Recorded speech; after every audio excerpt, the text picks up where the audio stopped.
అడవిలో ఉన్న జంతువులకు ఉన్నంత స్పృహ కూడా మనకు లేదన్నమాట.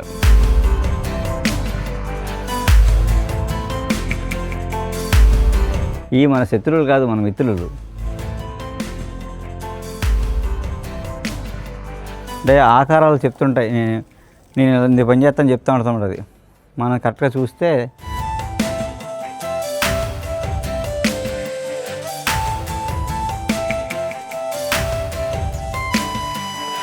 ఇది ఇక్కడ మొక్క ఇంకా ఉంది, కింద మొక్క బోల్డ్ ఉంది.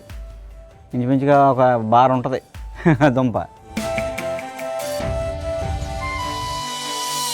అందరూ నమస్కారం. సంక్రాంతి 3 రోజులు అయిపోయింది. 4వ రోజు కనుమ రోజు. ముక్కనుమ అంటే అందులో ముక్కనుమ అంటే ముక్కల పండుగ అనుకుంటారు. కానీ ఇప్పుడు విషయం ఏంటంటే, మనం ఈ సంక్రాంతి 4 రోజులు అరకులో గిరిజలు పండించిన కూరగాయలను తెచ్చి మనం కూరలు పులుసులు దప్పలాలు అన్నీ వాటితో చేసాం. అలాగే ఇక్కడ ఒక ప్రదర్శన పెట్టాము. అక్కడ ఉండే అరుదైన మొక్కలు, వృక్ష సంపద, అందులో చాలా కూరగాయలు, మూలికలు, దుంపలు, కందమూలాలు ఇవన్నీ తీసుకొచ్చి ప్రదర్శనగా పెట్టాం. ఇందులో విశేషం ఏంటంటే, ఈ కందమూలాల్లో చాలా అంతరించిపోతున్నాయి. ఇంకా ఏం లేవు, అక్కడక్కడ ఉన్నాయి. మామూలు చెప్తాం కదా, కందమూలాల గురించి ఆయుర్వేదంలో కూడా చాలా విశేషమైన విజ్ఞానం ఉంది. కందమూలాలు ఎందుకు తింటారంటే, మనిషి యొక్క చంచలత్వం, ఆలోచన, మనస్సు చంచలంగా లేకుండా చేస్తామండి. ఆ చంచలత్వం పోద్దనమాట. చంచలత్వం పోయి స్థిరత్వం రావడం కోసం ఆలోచన సరళి. అలా ఆలోచన చంచలత్వాన్ని కంట్రోల్ చేసి స్థిరత్వాన్ని తీసుకొచ్చి ఏ పని చేస్తున్నామో ఆ పని మీద ఫోకస్ పెట్టి, దృష్టి పెట్టి, శ్రద్ధ పెట్టి దానిలో విజయం సాధించడం. దానికి కందమూలాలు తినేవారు ఋషులు. అది కందమూలాల యొక్క ప్రాముఖ్యత. మనం ఇక్కడ కొన్ని కందమూలాలు తీసుకొచ్చాం. మనం ఇప్పుడు ఏం చేస్తామంటే, ఇలా అంతరించిపోయే దాంట్లో మనం ఒక ప్రాజెక్ట్ పెట్టుకున్నాం. అంటే ఏది అంతరించిపోతుందో ఆ పేరు మీద ఒక ప్రాజెక్ట్ చేస్తున్నాం. ఆ ప్రాజెక్ట్లో భాగంగా కందమూలాల ప్రాజెక్ట్ మనం చేసేది. అంతరించిపోయే కందమూలాలను తీసుకొచ్చి మన ఈ తూర్పుగోదావరిలో ఏవైతే ఉన్నాయో వాటిని తీసుకొచ్చి మనం సీడ్ డెవలప్ చేసి నెక్స్ట్ రైతులకి అంటే గిరిజనులకి ఇచ్చి మళ్ళీ పెంచి మనం తర్వాత వచ్చే సంక్రాంతికి, మనం ఈ సంక్రాంతి చూపించాం కదా, వచ్చే సంక్రాంతికి కందమూలాలతో వండి పెడతామన్నమాట. ఆ స్థాయికి తీసుకొస్తాం. తర్వాత కందమూలాలు అందరికీ అందేలా చేస్తాం. అయితే కందమూలాలు అంతరించిపోవడానికి కారణం ఒకటి ఏంటంటే, వాటి మీద శ్రద్ధ లేకపోవడం, వాటి మీద అవగాహన లేకపోవడం, వాటిని ఉపయోగించుకోవడం. ఇక గిరిజనులు కూడా వాళ్ళు కూడా ఏంటంటే, వాళ్ళకి ఏంటంటే అక్కడ అడిలో వాళ్ళకి బోల్ దొరుకుతాయి. కందమూలాలు తినాల్సిన అవసరం లేదు. చాలా రకాలు 300 రకాలు ఉన్నాయి వాళ్ళకి కుప్పలో, కాబట్టి అవి తింటూ ఉన్నారు. రెండోది, మనం ఆయుర్వేదంలో వాడడం కోసం ఏం చేసాం, శుభ్రంగా తవ్వేసుకుని తెచ్చి వాడేసాం. చాలామంది తెలిసిన వాళ్ళు వాటిని శుభ్రంగా తెచ్చేసుకుని వాడేసుకున్నారు. అడవిలో జంతువు కూడా పందులు, దుప్పులు ఇలాంటివన్నీ కూడా, మొల పందులు, ఈత పందులు ఇలాంటివన్నీ కూడా ఒక దుంప తింటున్నాయి అనుకోండి, వాటికి ఎంత నాలెడ్జ్, ఎంత విజ్ఞానం ఉంటుందంటే, ఇది మొదలు కదా, ఇది ఇక్కడ నుంచి ఇది పైకి ఉంటుంది, ఇది ఇంత పాదు మొక్క పైకి వస్తుంది, ఇదంతా దుంప. ఇందులో 3 భాగాలే తింటుందండి, ఒక భాగం వదిలేస్తుంది. ఎందుకంటే అది అంతరించిపోకుండా ఉండడానికి, మళ్ళీ అది మొక్క ఉండాలన్నమాట అని అంతా మంచిదని తోది ఇచ్చేసి అనుకోండి, కొన్నాళ్ళకి ఏముంది, మనకి తినేవాళ్ళు పెరుగుతారు, వస్తువు దొరకదు, అలా అంతరించిపోయాయి అనమాట. అంటే అడవిలో ఉన్న జంతువులకు ఉన్నంత స్పృహ కూడా మనకు లేదనమాట. అలాగే ఎప్పుడైనా మనం, ఇప్పుడు గిరిజనులు కూడా అంతే, వాళ్ళు ఏం చేస్తారంటే పూర్తిగా తవ్వేయరు. ఇక్కడి నుంచి 3 భాగాలు తవ్వుకుని దుంప తీసుకుంటారు, మిగతా వదిలేస్తారు. అది వాళ్ళకి, ఆ గిరిజనులకి తెలుసు అడవి పాడకుండా ఎలా ఉండాలో, ఆ మొక్కను ఎలా సేకరించాలో, అక్కడ పోకుండా మళ్ళీ వేయక్కర్లేకుండా. అలాగే జంతువులు కూడా అలా అనుతుంది. మనం ఏంటంటే ఆశ, మనకి వెళ్ళేమంటే మొత్తం వేసుకొచ్చేస్తాం. ఈ మన శత్రువులు కాదు, మన మిత్రులు. అలా ఏంటంటే ఉండాలి అంటే మనం ఇలా పాటించాలి. ఎప్పుడైనా ఏ మొక్కైనా తీసినా, అడవిలోనే కాదు ఎక్కడైనా ఏ మొక్కైనా తీస్తున్నామంటే కాస్త ఉండాలి, ఒక వంతు ఉండాలి, 3 వంతులు తీసుకోవాలి. ఉన్నప్పుడు ఆ మొక్క నిలబడుతుంది అనమాట. అంతేగాని మొత్తం లేపేద్దాం, పట్టుకెళ్ళిపోదాం అంటే అప్పుడు ఏమవుతుంది, ఉన్నదే పోద్దాం, ఉంచుకుని పోద్దాం అన్నట్టు అవుద్ది అనమాట. పెద్ద ప్రపంచ సంస్థలు ఒక వంతు వదిలేసి 3 వంతులు తీసుకోదాన్ని దాన్ని సస్టైనబుల్ డెవలప్మెంట్ అంటారు అనమాట.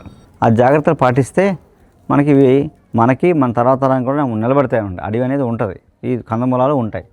కాబట్టి మనం మళ్ళీ ఇప్పుడు మనం పెంచే ప్రయత్నంలో ఉన్నాం. దొరికినాయి ఖచ్చితంగా ఒక సంవత్సరంలో చాలా పెద్ద ఎత్తున ఈ ప్రాజెక్ట్ చేయబోతున్నాం. అందుకే కందమూలాల ప్రాజెక్ట్ అని పేరు పెట్టాం. ఈసారి కందమూలాలు మన దగ్గర చూస్తాం, దొరుకుతాయి, తింటాం కూడా. సరే నెక్స్ట్ అంతరానికి ఇంకేమి పప్పు దప్పలాలు ఏమి ఉండవు, అన్ని కందమూలాలే.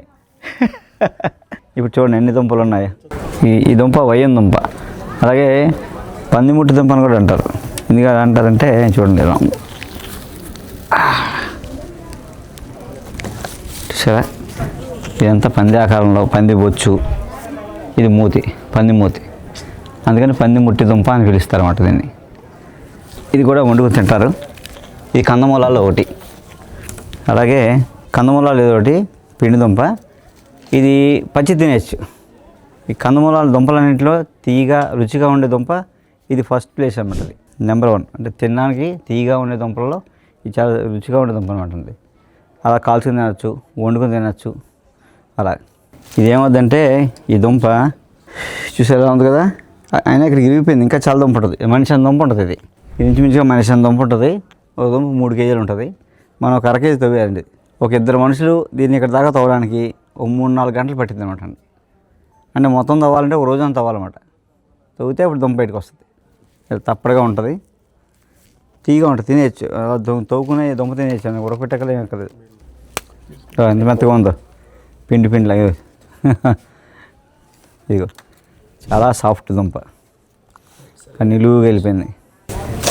కొంచెం జిగురుగా ఉంటుంది, చప్పగా తీతీగా, చాలా మెత్తగా, చాలా సాఫ్ట్ అనమాట. తిరిగిపోతుంది పిండి దుంప. తర్వాత ఇదంతా ఇలా ఉంటాయి. చెట్టు మీద అలాగా ఉండి కాయలు ఇలా ఏర్పడుతుంటాయి, ఎండిపోయినాయి. ఇది అడవి తేగ దుంప, ఇది అన్నమాట. ఇలా ఉంటుంది అడవి తేగ దుంప. ఇది కందమూలాలు ఒకటి. ఇది వెయిట్ లాస్, బాడీ బరువు తగ్గుద్ది అనమాట అండి. ఇందులో హై ప్రోటీన్ ఉంటుంది, బరువు తగ్గిస్తుంది అనమాట. ఇది చవిడి దుంప. ఇది చూసాను సన్నగా ఎంత పొడుగు చూసారా, చవిడి దుంప. ఇది ఇంకా సగమే తవ్వింది, మనిషి అంత పొడుగు ఉంటుంది చవిడి దుంప. ఇది కందమూలాలు ఒకటి. వయం దుంప, పిండి దుంప, అడవి చాగ, మగసిరి గడ్డలు. ఇది మామూలుగా ఏంటంటే మామూలుగా సెక్సువల్ పొటెన్సీకి, స్పెర్మ్ కౌంట్కి ఇంప్రూవ్ అవుద్దని ఉంటుంది. అందుకని మగసిరి గడ్డలు అంటారు. ఇది వృషణంలా ఉంటుంది, దీని షేప్ కూడా అలా ఉంటుంది, అందుకని మగసిరి గడ్డలని పిలుస్తారు దీన్ని. అంటే ఆకారాలు చెప్తుంటాయి. నేను ఇది పని చేస్తాను చెప్తా ఉంటుంది. మనం కరెక్ట్గా చూస్తే టెస్టికల్స్ ఎలా ఉంటుంది. కందమూలాల్లో అన్నీ ఎలా తిన్నా పర్లేదు, ఇది మాత్రం ఒక డాక్టర్ పర్యవేక్షణలో మాత్రమే, అనుభవజ్ఞులైన డాక్టర్ పర్యవేక్షణ మాత్రమే తినాలి. ఎలా పడితే అలా తింటే కొంచెం ఇబ్బంది పడుతుంది అనమాట. ఇది నాగలదుంప. ఇది నాగలదుంప కూర వండుకోవచ్చు. ఇది ఇంకా మామూలుగా అయితే సగం దుంప, ఇది సగం కాదు, కొంత దుంప. ఇది ఇక్కడ ముక్క ఇంకా ఉంది, కింద ముక్క బోల్డ్ ఉంది. ఇంచుమించుగా ఒక బార్ ఉంటుంది దుంప, నాగల కమ్మిలాగా ఉంటుంది. అందుకే నాగల దుంప అంటారు. ఈ దుంపలన్నీ దసరా నుంచి సంక్రాంతి వరకు మనకి అందుబాటు అంటే సీజన్ దొరుకుతాయి అడవుల్లో. ఇదంతా నాగల దుంప ముక్కలు. తీయ చేదదుంప భూమిలో ఉంటుంది. దీని పాదుకు మళ్ళీ బంగాళదుంపల చిన్న బంగాళదుంపల కాయలు కాస్తాయి. అవి కూడా కూర వండి తింటారు. హిమాలయాల్లో ఉంటాయి, మనకు కూడా ఉంటాయి ఈ తిరుపతిలో. ఇది ఓన్లీ మందుల్లో మాత్రమే వాడతారు, వండుకు తిన్న అలా చేయరు, ఓన్లీ మందులోనే వాడతారు. గీటు దుంప అంటారు. అలాగే సారదుంప, ఒక రకం చామదుంపలో ఇది ఒక రకం ఉంటుంది. పాలసార, తీసార అనే పేర్లు ఉంటాయి. అలా సారదుంప అంటే చామదుంప ఫ్యామిలీ. ఎర్రదుంప అని పిలుస్తారు, చిలకడదుంప అని పిలుస్తారు. అలాగే స్వీట్ పొటాటో అంటారు మామూలుగా అయితే. ఇది సగ్గుబియ్యం దుంప, అంటే ఇక్కడ ఫారం దుంప అంటారు, ఫారం దుంప అంటారు, ఫారెన్ అని. అలాగే కరపండలంలో ఒక రకం అన్నమాట. ఇది సగ్గుబియ్యం తయారు చేస్తారు. ఈ మా ప్రాంతంలో ఈ ఈస్ట్ గోదావరిలో విపరీతంగా పండిస్తారు. ఇక్కడ సగ్గుబియ్యం ఫ్యాక్టరీలు బోల్డ్ ఉంటాయి ఇక్కడ. వీళ్ళు పాలు ఎండబెట్టి దాన్ని సగ్గుబియ్యం తయారు చేస్తారు. అలాగే ఇది బీట్రూట్. యాక్చువల్గా చెప్పాలంటే ఈ 3 విదేశాల నుంచి వచ్చిన దుంపలు, మనవి కాదు. విదేశం నుంచి వచ్చింది ఇక్కడ బాగా ఇప్పుడు ప్రస్తుతం బాగా పాపులర్గా వాడుతున్నాం మనం. ఇదేంటో తెలుసా, అనవేలో ఒక వెరైటీ, అనవేలాంటిదే. కానీ గిరిజనులు ఏం చేస్తారు తెలుసా అండి, ఇక్కడ చిన్న కన్నం పెడతారు, పెట్టేసి లోపలంతా తీసేస్తారు. తీసి ఎండిపోతే లోపలంతా ఊడిపోద్ది. ఊడిపోయాక మీకు ఒక మూత తయారు చేసుకుంటారు. ఈ మధ్యలో తాడు కడతారు, నారతోటి బెల్ట్ లాగా కట్టి ఇలా వేసుకుంటారు. ఏంటంటున్నారు, వాటర్ బాటిల్. ప్రకృతి బెనిఫిట్కి ఇలాంటివి అనుకుంటారు కదా, ఏం వాడకూడదని, కెమికల్స్ కానీ ప్లాస్టిక్ కానీ వాడకూడదని అనుకుంటారు కదా, అలాంటి వాళ్ళకి మనం తయారు చేయబోతున్నాం. అలా ఏంటంటే అలాగా గిరిజనులు దేనికి ఏది వాడాలో ప్లాస్టిక్ వాడకుండా, ప్రకృతి పాడవకుండా, పొల్యూట్ అవ్వకుండా ఉండడానికి ప్రకృతిలోంచి లభించిన వాటితోనే వాళ్ళు అన్ని రకాలు చేసుకున్నారు. గరిటెలు కానీ, మూటలు, నూనె క్యాన్లు కానీ, వాటర్ బాటిల్ కానీ, ఏమైనా వంపుకోవడానికి కానీ గరిటెలు కానీ అన్నీ చేసుకున్నాను. అలాగే ఇది చూడండి, ఇది ఉందా, ఇది మామూలుగా చూస్తే చాలామందికి కొంతమంది ఏమనుకుంటారంటే కళ్ళు తగ్గి అనుకుంటారు. కళ్ళుని కాదు, చాలా వాటికి వాడడానికి వాడతారు. ఇప్పుడు ఒక దాంట్లో నువ్వుల నూనె ఉంది, ఆ నూనె ఇలా ముంచి ఇంకో దాంట్లో పోసుకుంటారు అండి. అలా దేనికో దానికి వాడతారు. ఏది వాడినా పర్పస్ ఏంటి, దీనివల్ల ప్రకృతి పాడవుతుంటుంది. అలాగే ఏమైనా దాచుకోవాలనుకోండి, విత్తనాలు అలాంటివి లోపల మరి చీమలు వెళ్ళకూడదు కదా, వెళ్ళకడానికి ఇలాగా దీంట్లోంచి ఇలాంటి దాంట్లో శుభ్రంగా ఇది అనవగా, ఇది పెద్ద అనవగా. అనవగాలో రకరకాల అనవగాలని వాళ్ళు వాడినట్టుగా మనం ఏమి వాడలేము, మనం తెలియడమే కాదు. ఈ బిరడ పెట్టేస్తారు. ఇందులో ఏమైనా దాచుకోవాలనుకునే విత్తనాలు కానీ ఇంకోటి ఏదైనా సరే చీమలు వెళ్ళకుండా ఉండాలి, పాడవకుండా ఉండాలి, ఇందులో పెట్టి దాచుకుంటారు అంట. మనకి వాళ్ళకి తేడా ఏంటంటే వాళ్ళు ప్రకృతిని పాడు చేయకుండా ఉంటున్నారు. అందుకని మనం వెనక్కి వెళ్ళాల్సిన పరిస్థితి, వెనక్కి వెళ్తేనే మనం ప్రకృతిని పాడు చేయకుండా ఉండగలం.